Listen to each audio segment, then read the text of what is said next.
Yesterday, I told you I wanted to finish up on this piece about Trump and his scum with their plans to turn the country into a dictatorship where it's one-man rule. The administrative state will be completely dismantled and destroyed. The administrative state, I mean, let's face it, includes every agency outside the executive branch, the presidency, the judicial branch, and most of those courts would be demolished under Trump's plan, and the legislative branch. And those would become rubber stamps of the presidential authority, as is true in just about every dictatorship on earth. But getting into the article that was published by the New York Times, I think it was just yesterday or the weekend, maybe it was yesterday, Stephen Cheung, who's a spokesman for the Orange Bastards campaign, said in a statement that the Orange Bastard has, quote, now get this, quote, laid out a bold and transparent agenda for his second term, something no other candidate has done. Voters will know exactly how President Trump will supercharge the economy, bring down inflation, secure the border, protect communities, and eradicate the deep state that works against Americans once and for all. Do you feel the deep state, Social Security and Medicare and Environmental Protection Agency and Public Health, do you think those things are, and Department of Education, are working against Americans? No, of course you don't. Unless you are a fascist, absolute goddamn moron, MAGA individual whose brain has been eaten alive by Trump. The two driving forces of this effort that they're talking about to reshape the executive branch, reshape the entire government, it's Trump's campaign policy shop that has put this together. And they are funded by a network of these American fascist groups, many of which are now populated or run by senior Trump administration officials. There's something called the Transition Project or the Transition Operation. It's called Project 2025. And millions, tens of millions of dollars have been pumped into this Project 2025 bullshit by wealthy neo-fascists in this country. And that project, by the way, the scale of which is unprecedented in right-wing politics in this country, but it's led by the Heritage Foundation. And that group of fascist Americans has shaped the personnel and the policies of the Republican administration since the Reagan presidency. It was Reagan who, because he was beginning to experience dementia, who allowed these rats onto the ship. And all they have done since they boarded the ship is to gnaw away, and the ship estate is sinking. I'm sorry, enough of the analogy. But anyway, the work at the Heritage Foundation dovetails with these fascist plans on the Trump campaign website to expand presidential power. And these plans were drafted primarily by two of the Orange Bastards' advisors, Vincent Haley and Ross Worthington. And they had input from other advisors, including the Nazi Jew, Stephen Miller. Remember that rat-looking skull kind of, I don't know. He looked like a banshee to me. He just wandered around in Trump's office, through the Oval Office and the White House. Stephen Miller. Jesus Christ. And it's Stephen Miller who was the architect of the Orange Bombet's hardline immigration agenda. But Stephen Miller is just, like I said, in the Christian religion and certain branches of it, people can be shunned or banned or excommunicated. And maybe this has already happened, where the Jews have said to Stephen Miller, get the hell out of our religion, pig. You Nazi son of a bitch. We have already dealt with you, or your type has dealt with us. Stephen Miller. Now, some of the elements of the so-called plan have been floated when the Orange Bastard was in office, but they never reached fruition because there were some internal concerns in the first Trump so-called administration that they wouldn't be workable. And part of that came as a result of questions about the Orange Bastard's fitness for leadership. You know, if you're going to be a dictator, you have to be a Mussolini or an Erdogan or a Xi or a Putin or a Hitler. And Trump is none of that. Trump is a blowhard, grifting, two-bit tin horn thug and thief with a big mouth and tiny hands. So the real Nazis, the real fascists behind this, knew that they couldn't put it into effect the first time around because Trump is such an asshole and unfit for leadership. I don't know what the plan is this time, maybe just to thoroughly make him only a figurehead that the Christian crazy people in this country will fall in line behind like good little Nazis. I mean, this has been done before, folks. John Kelly, who was Trump's second White House chief of staff, said that this plan,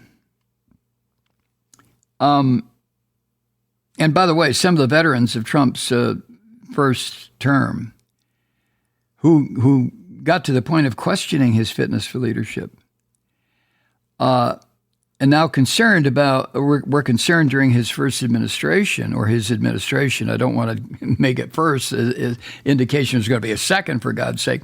But that prospect of removing the so-called guardrails in what would be this bastard's second administration and centralizing even greater power over government directly into his tiny hands, it is a recipe for chaos and the end of this democratic republic. It is, you know this. But anyway, back to Kelly, he said, quote, it would be chaotic.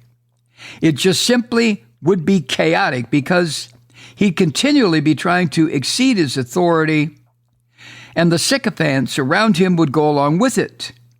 It would be a nonstop gunfight with the Congress and the courts, end quote.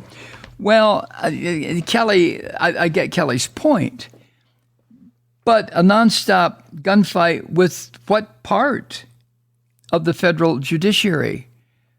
I mean, the Christian Nazis own the Supreme Court now by a vote of 6-3, a supermajority.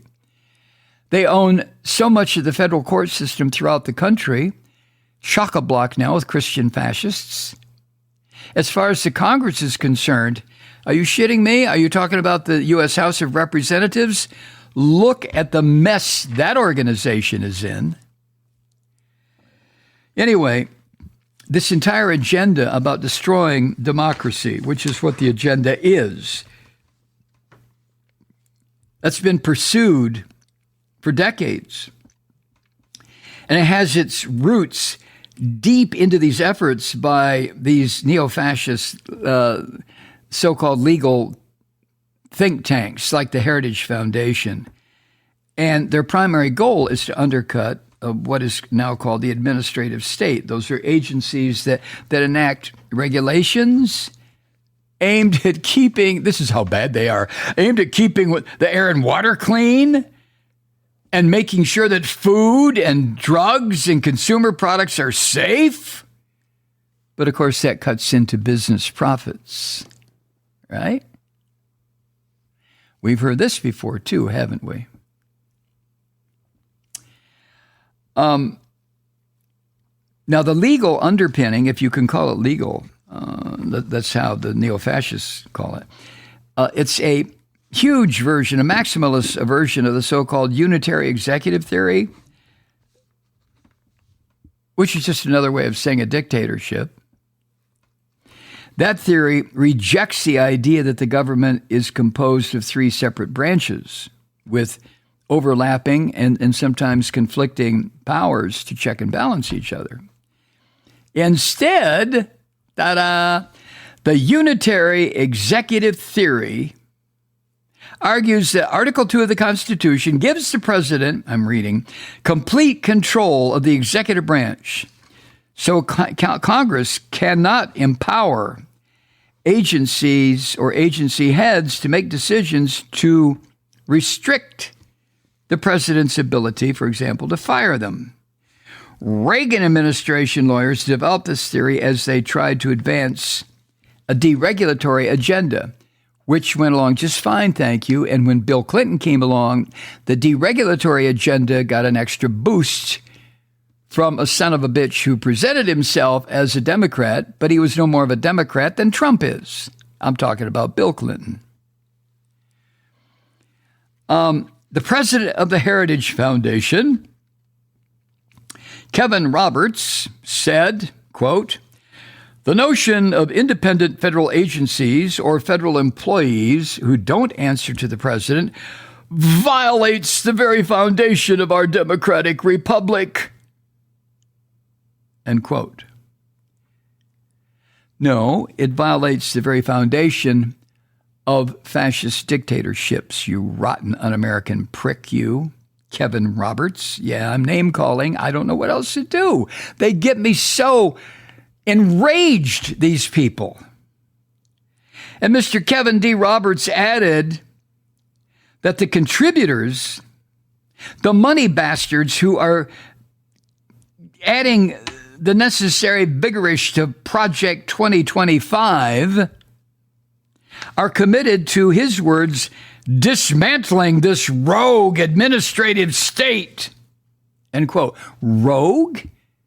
When it has been endorsed by Congress, funded by Congress over the decades, going back to Roosevelt?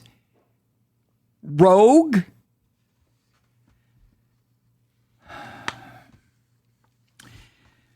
This idea of dictatorial power, that's always been a driving force for the orange bastard.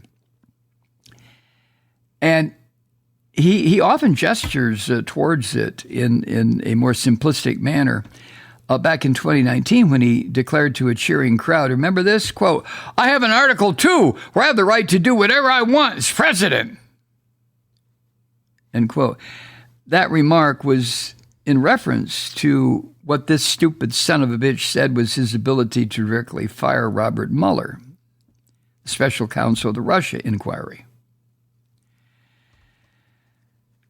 Well, I know you've heard as much about this as you can probably stomach. Rachel Maddow talked about it in length last night. And you can follow through as your nervous system allows you to follow through on this. But this is what this son of a bitch has planned for his next administration. Now, he doesn't understand the particulars of it. That's where these fascist son of a bitches foundation, this is where they come in. These right-wing conglomerations of American Nazis who have set up organizations that over the decades have tried to destroy this country. And when they found allegiance with the Christians, the Christian right-wingers, I'm not talking about you. If you're a Christian, you're a Catholic or a Protestant, okay, you're not advocating for the destruction of America. You just want to follow your religion. But you know who I'm talking about. And I've said it so many times, the combination of politics and religion, of governance and religion, is deadly. It has been throughout history. Because then people can be killed, executed, murdered, slaughtered in huge groups because the people doing the slaughtering are doing so because they know they have a God-given right to do that. Man, oh man. Hi, Truth Seekers. Mike Malloy here. You know, the Progressive Voices Network brings you commercial-free commentary from today's leading progressive radio hosts and pundits, like me, Mike Malloy, 24 hours a day. I'm not your typical old guy from the 80s or the 90s talk radio host, and Progressive Voices is not your typical talk radio network. It's a listener-supported nonprofit with no corporate control whatsoever over our broadcast. So hosts like me, Mike Malloy, are free to rant and scream and carry on about whatever we like. We're often controversial, but we're never boring. Weeknights, 9 p.m. in the East, 6 p.m. in the West on the Progressive Voices Network. Always progressive, always on. I'm Mike Malloy. Keep it lit.